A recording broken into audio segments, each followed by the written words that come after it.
tayo sa ano, sa taas, sa bilog.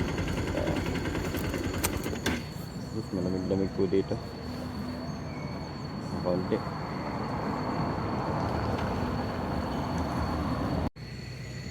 Yun, maganda po dito sa itaas ng sisag. Makikita ninyo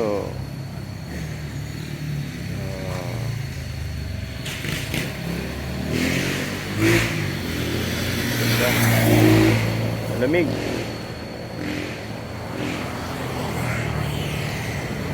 Malamig po dito. Yung mga gusto pong pumasyal dito, maganda po itong lugar na ito. Tambay lang, inom kayo ng buko, o kayo pasyal kayo doon sa pinagbandirahan. Ayun po, malamig yung sila doon, pinagbandirahan. Gusto ninyo, at least ngayon tag-init, medyo malamig-lamig po ang hangin dito.